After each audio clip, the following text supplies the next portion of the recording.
Hey friend, I'm so honored to share space with you right now. Why? Because when we share space, there's no dark corner left behind. We shed light where it's dark by challenging our perspectives and the parts of our mindset that are limiting and even contributing to the parts of us that are unfulfilled. We dig to bring clarity to our mind and by God's grace, even peace for our soul.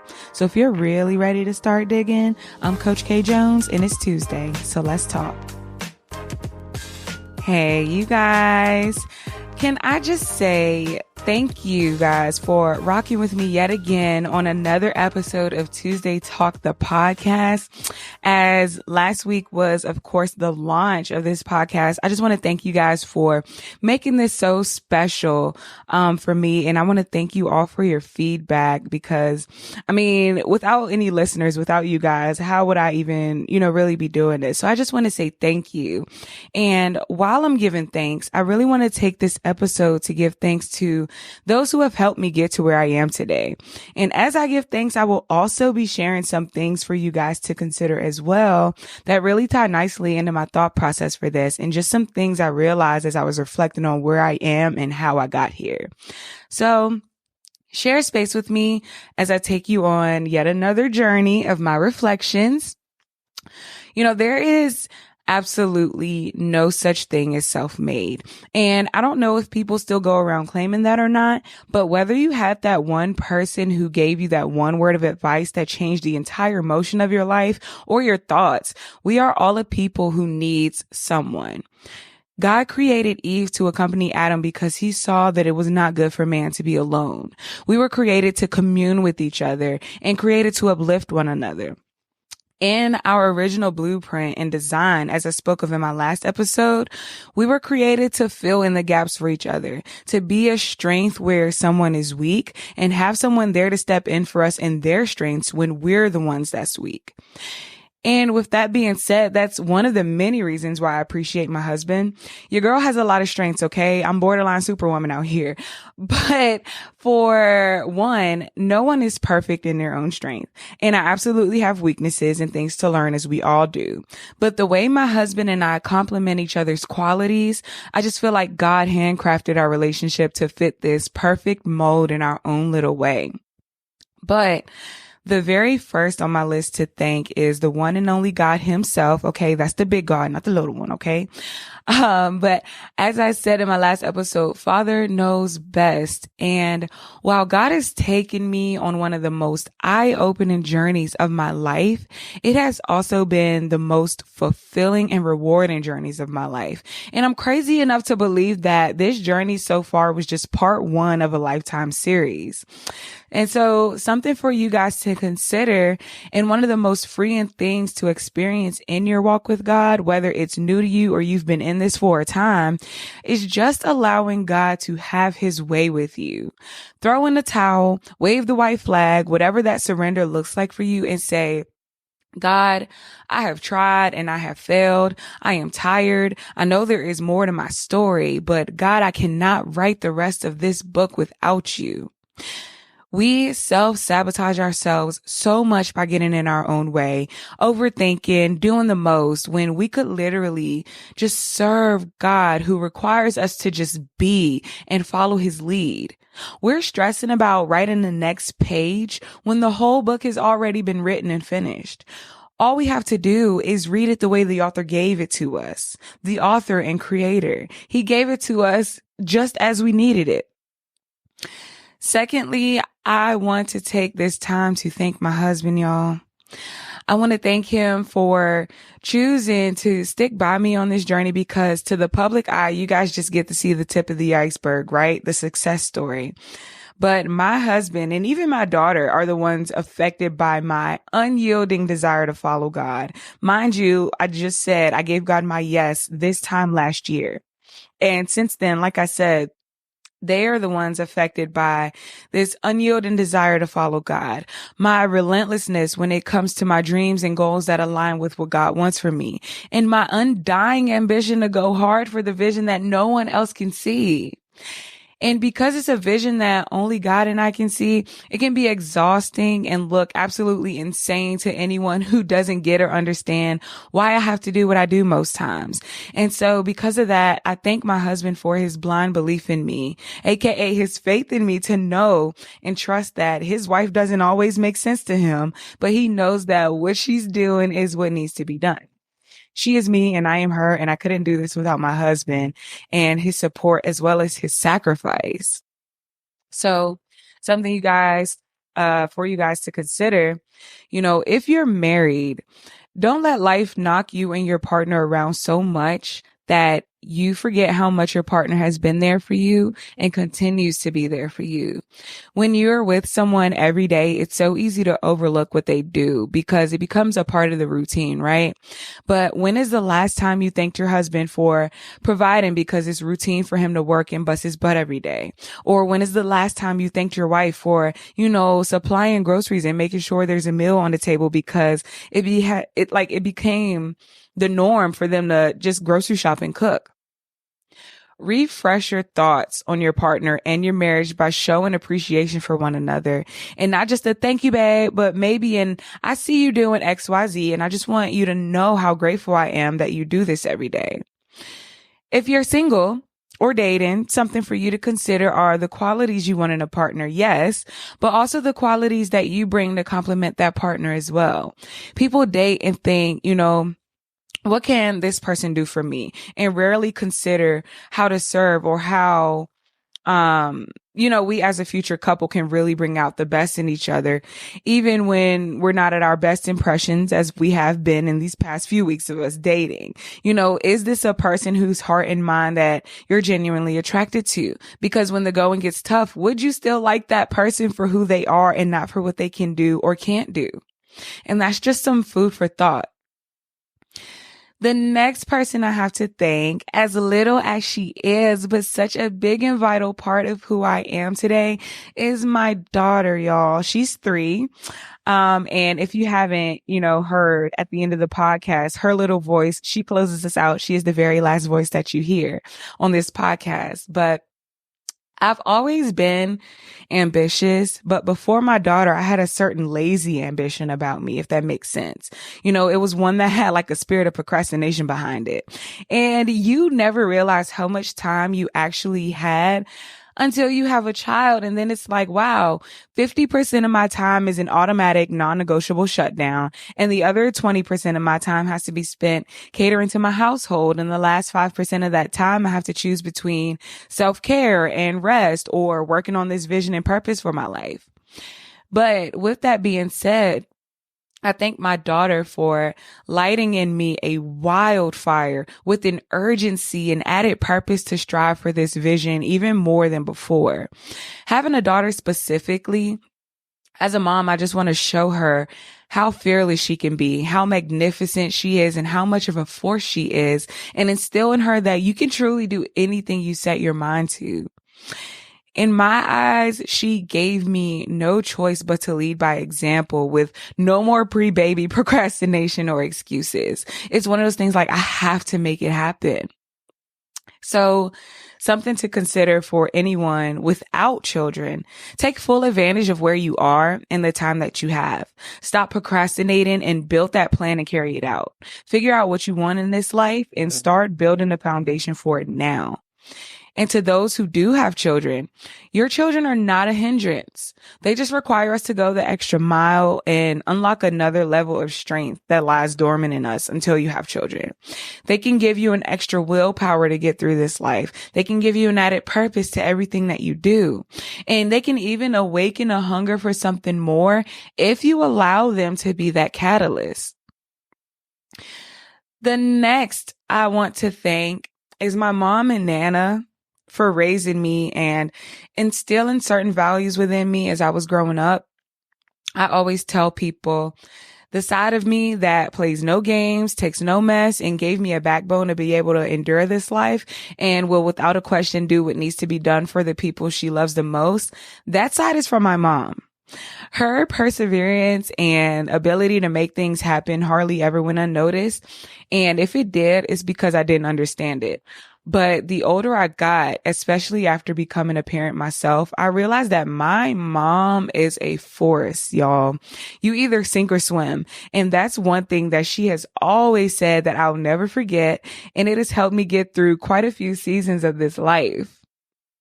The other side of me that was raised to be sensitive to the spirit, to be conscious of who I am, not just here in the realm of, not just here in earth, but in the realm of the spirit. The part of me that now allows me to so freely have a connection with God that isn't foreign because I was raised with a certain heightened awareness. That side is accredited to my Nana.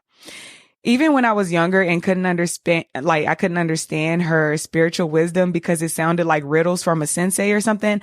I thank her for the gems that she dropped along the way and for just constantly reminding me of who I am through the greatest I am to ever do it, because it is now the core of my being, and I have a full understanding now that I ordinarily may not have had if she chose to be silent just because she knew I was too young to understand it.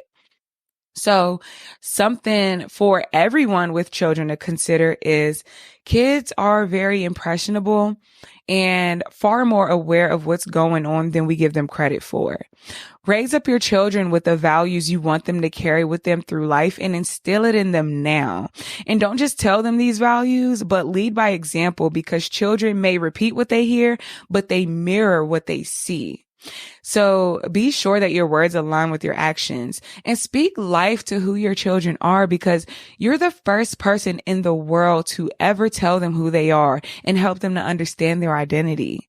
Speak life into your children and allow your words to be the thing they hold on to when the world tries to contradict their being or tell them otherwise.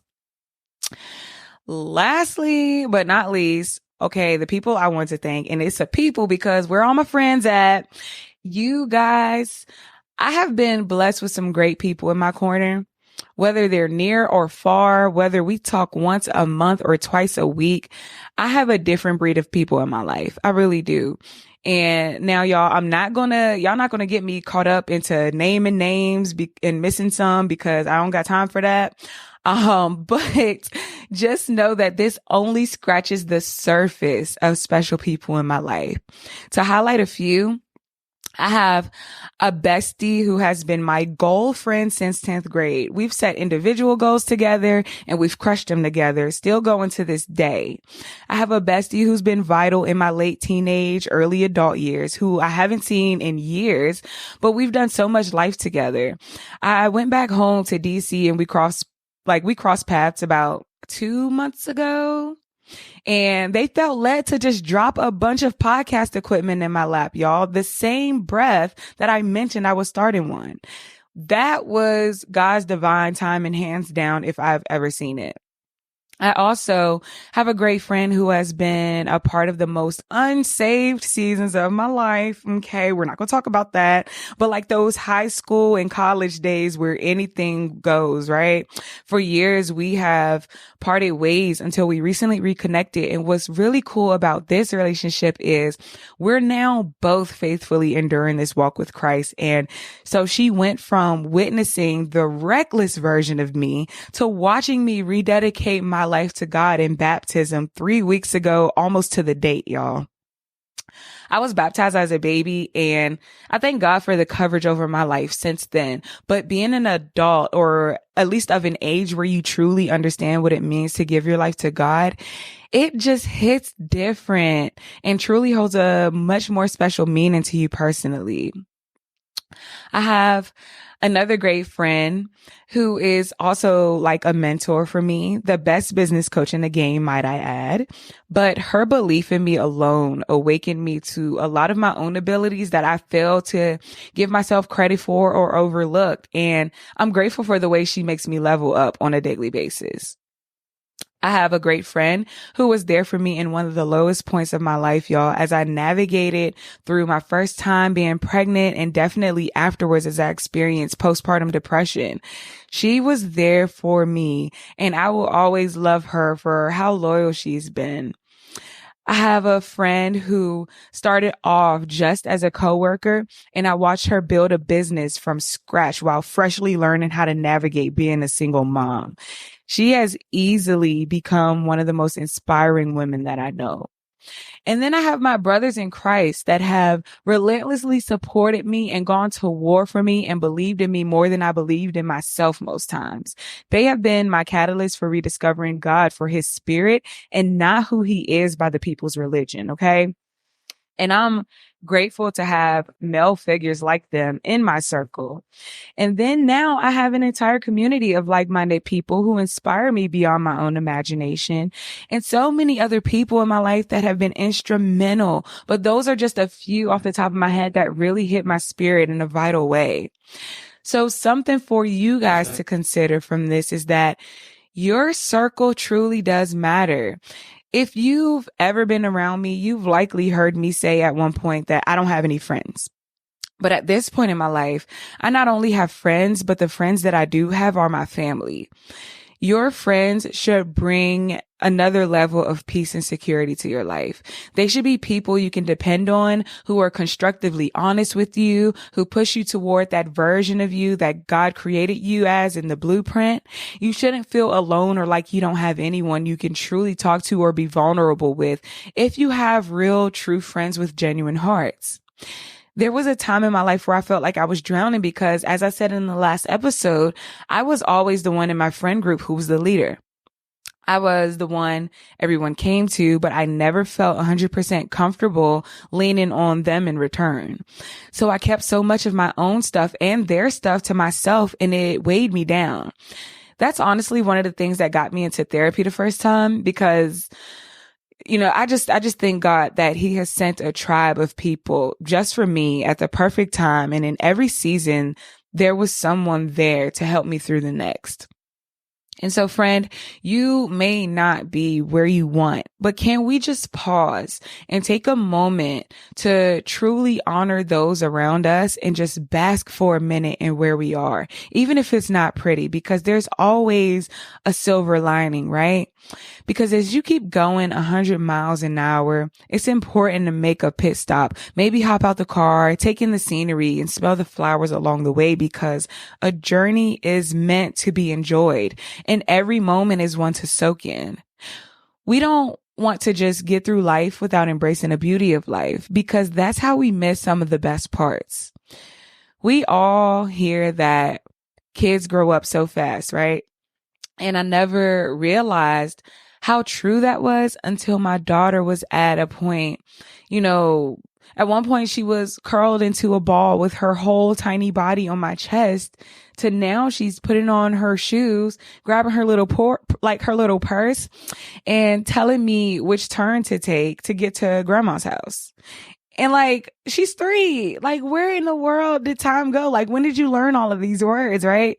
And while she has grown up very quickly, I explicitly remember my days going by even faster simply because I just did not take the time to slow down. Time hasn't changed, but what we do on a daily basis does. And so the last thing to consider is set aside some time to step outside of the busy life so you can feel and see the beauty in its stillness. Now, go ahead and grab your notebook and your pen if you haven't already, because it's homework time. But first, let's just recap on the things to consider, because there were a few, right? Number 1 was allow God to have his way with you. Surrender and find freedom in his control. Number 2, let the routine go for a second to remember and show appreciation for how much your partner has been there for you. And for my singles, truly consider how you'd like to serve in a relationship and take heed to the mind and heart of your person of interest. Number 3, if you don't have children, take full advantage of your time. And if you do have children, know that your children are not a hindrance. Rather, they are an extra strength. Number 4, again, if you have children, remember that you are the very first person in the world to tell your children who they are. So speak life into their God-given identity. Also know that they are watching your every move, and what you say has to align with what you do. Number 5, Your circle matters so much. Birds of a feather flock together, and I used to not believe that 100%, but it is so true. Your friends will either hold you back or propel you forward, so choose your circle wisely. And number 6, the last thing was to take a moment to bask in where you are and to honor those around you. Life be lifing, but we have to slow down sometimes or we'll miss the best parts. So now the homework from those points is this. Take inventory of your life.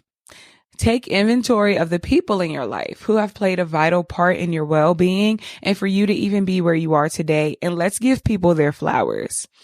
A little appreciation goes a long way. And as we keep going with the vision in mind, it's easy to overlook all the things and people we've just passed by. So reach out to your people and take the time to let them know you're grateful for them and why. We were created to commune with one another. It is not good for us to be alone. And even though God will take us all through periods of isolation, which I will explain in another episode, He still makes sure that we have the people we need to be there for us when we need it most in every season of our life.